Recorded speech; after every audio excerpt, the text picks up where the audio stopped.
Hey everybody, this is Jim at SB500chart.com. I'm doing this video on August 19th, 6 o'clock in the early evening. Why? Well, I wanted to see what the futures started off like because we are kind of in an area where there's been lots of twists and turns. And frankly, I need all the help I can get. So I wanted to see what was taking place with the opening of the futures market, and it's basically right now where it left off on Friday.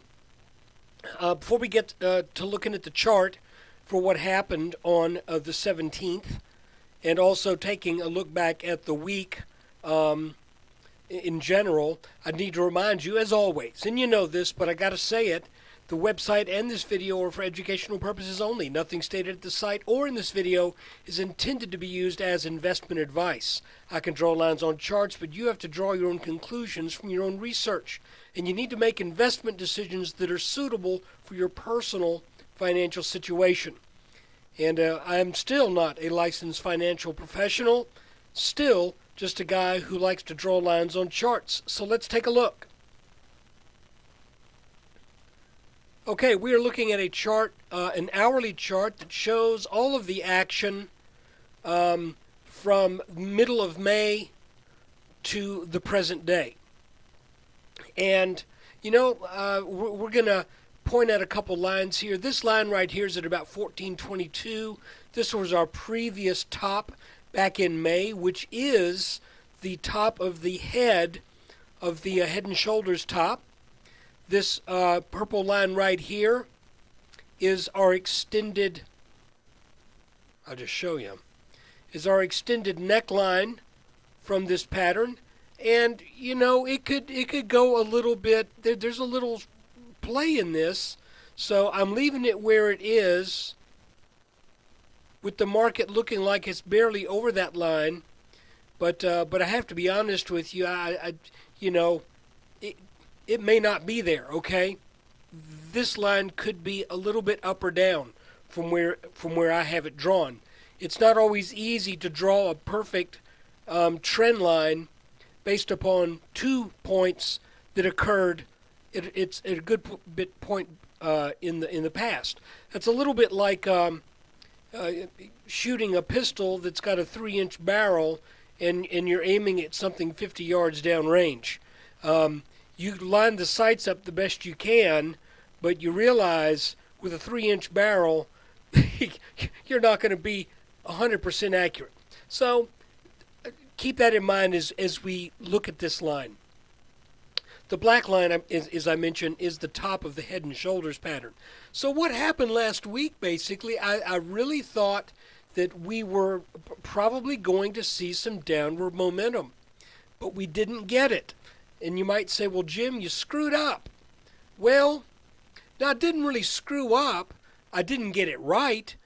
A screw up would have been going short based upon that when we knew that there was a trigger line down here that we needed to keep an eye on to kind of give us a sense of direction if this line had broken. This line didn't break.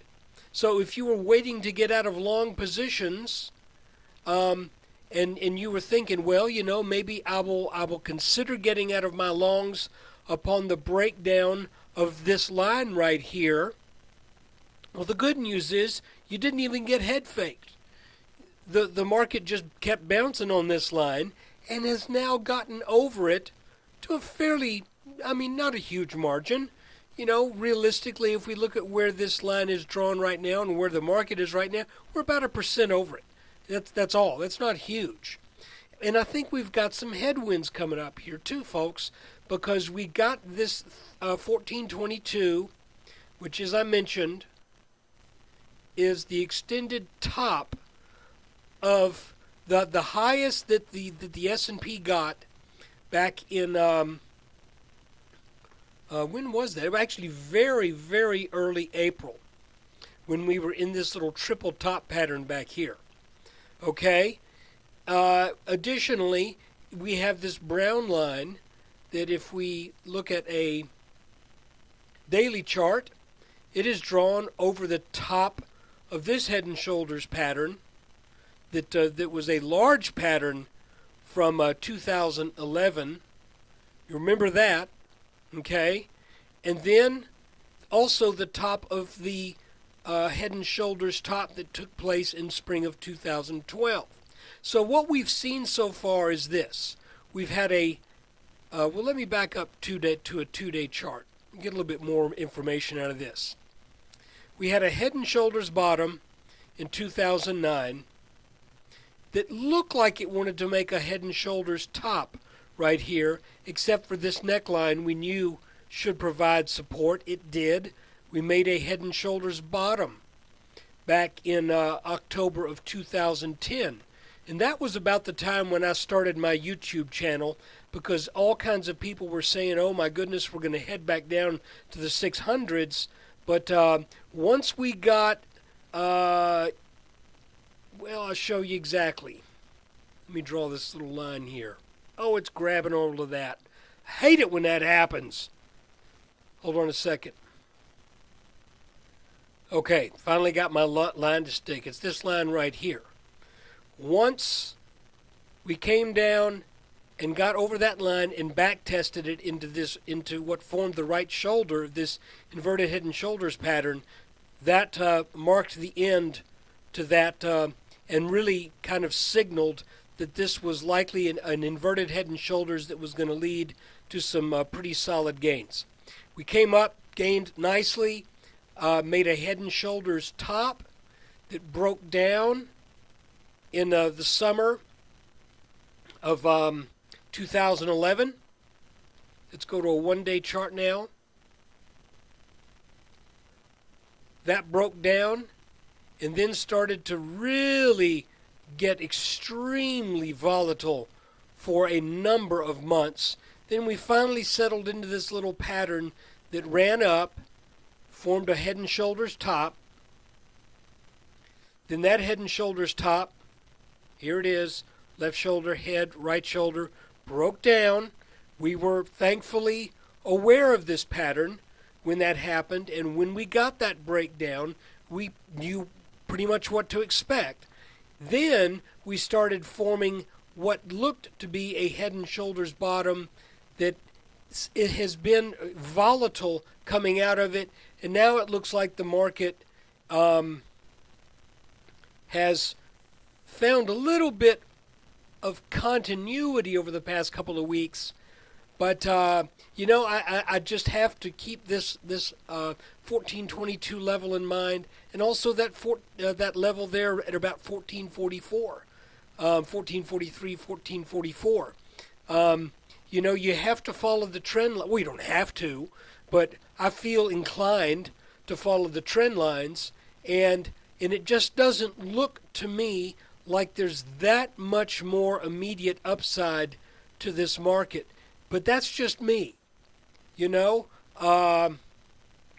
If we were to get over that 1440 line, then you know, then we could very well be looking at coming up to the 1600s and doing what I've felt for a long time was going to be the eventual outcome of this, and that is a retest of this level that has turned the S&P back strongly on 2 occasions. We had that long bull market, then we had the bear market, then we had a recovery up to roughly that same level, then we really got slammed down in 2008, and now it's quite possible that we're coming back to test those levels. Now, if we get up there, you tell me, what would you do?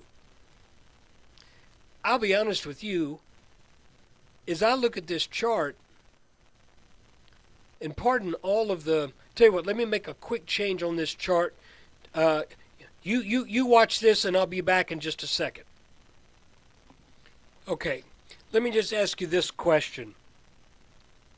If you were looking at this chart and the chart was, let's say, a pretty well-known blue chip stock, and you're trying to decide, should I buy or should I sell? Just what would your honest first reaction be? And mine would be that we had a huge run up, sell off, another run up, another sell off, and another run up. My inclination at this point would be to say, look for greener pastures. Just that's my personal take on it, because from where we are now, even up to the 1600 level, is not a huge percent. So what I'm saying is,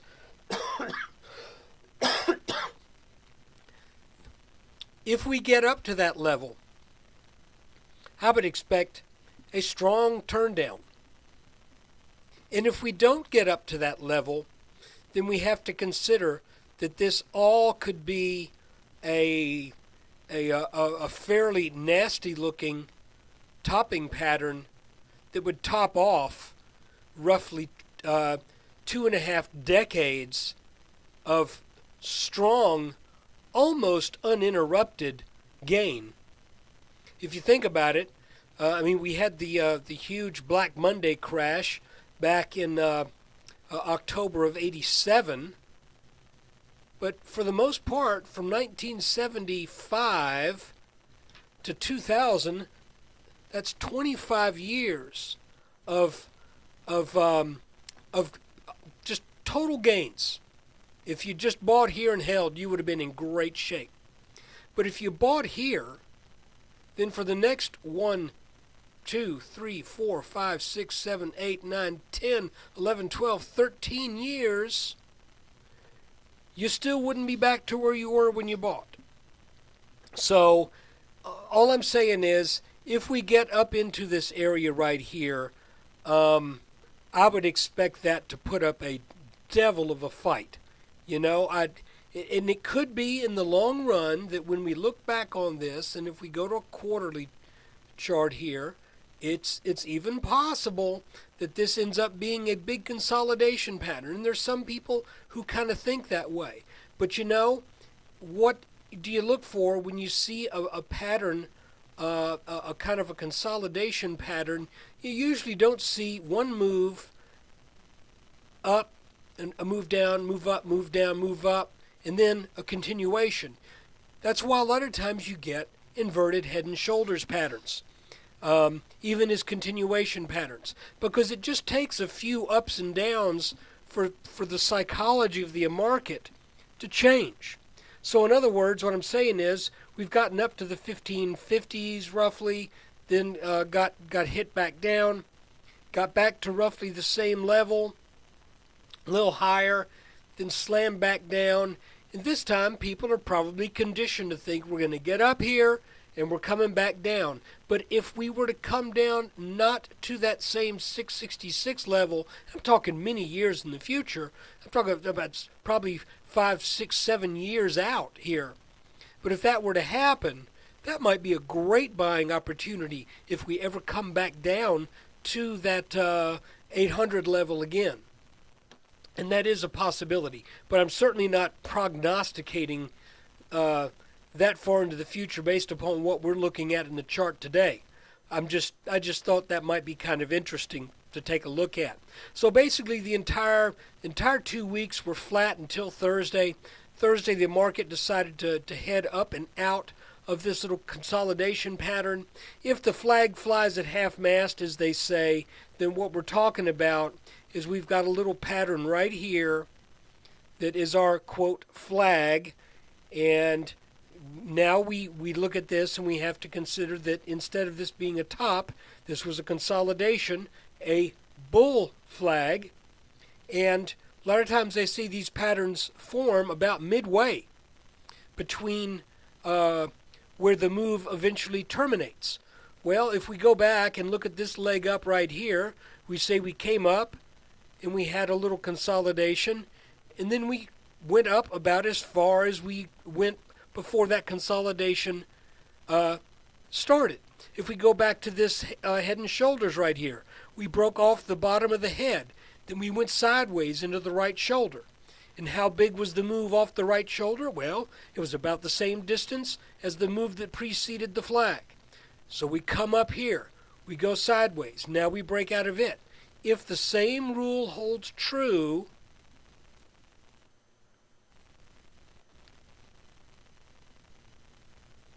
then this pattern says we could very well likely come on up and test the high 1440s. At which point, I would kind of have a tendency to think that this line should be expected to provide some resistance. So guys, it's not a sure thing. It never is a sure thing. You know that. I know that. But we have to remind ourselves of that from time to time. And so I'm not saying that this market couldn't plow on up and head to 1600 tomorrow. But I'm saying the odds say not going to happen. And you have to look at all of these trend lines. Well, again, like I said, you don't have to. I feel compelled to. Look at these trend lines and try to understand and get a feeling for where this move off of 1269-ish, 1268, where we look for this to find, to make another little top where we then come back down and probably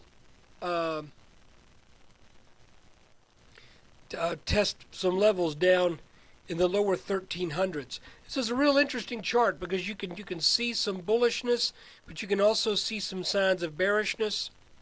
Again, coming off this strong downward move, breaking down off this head and shoulders top, you have to wonder just how much more steam this has. If we back out again and look at it again on a 2-day chart, one more thing I want to show you. If we look at these red trend lines, this one and this one, you can see that we're about in the middle. As if we draw a vertical line from this line here to here. And you know, we've talked before about how sometimes patterns, when we look at channels or wedges, sometimes we find areas of technical significance that take place along the midline of these patterns. And I just think this is just pretty cool. If you look, you can see we had a little bounce here. This was the bottom of this pattern. This took it out, came back, back tested it, couldn't get over it, did get over it, but then when we started to see the market break down out of that head and shoulders top, here's our gray line. You can see we came down through that line, and now we're now under it again. So, you know, I don't want to pretend that you can draw lines on charts like this and be right 100% of the time, because having done this for about, how long? 16, 17 years, I can tell you many times when it did not work out as charted. But right now, it does look to me like there should be some resistance coming up in the 1420s and then again in the 1440s. And, you know, it looks to me, too, like the market has made a nice move, but it might need to come back a little bit with another counter move that would be at least intermediate term bearish. Because this whole thing here still kind of has the shape, to my eyes, of a return to that neckline, or maybe just a little higher. It's hard for me to get personally too excited about being long in this market where we sit right here. So that's it for today. We'll see what the markets serve up for us this week. Got a little surprise this past week, but that's okay. Like I said, the good news is we had that trigger line to either go short or to get out of long positions, and we didn't hit that trigger. So if you did what I did last week, you're pretty much in the same position that you were going into the week. So look, guys, thanks again for watching the video, and take care.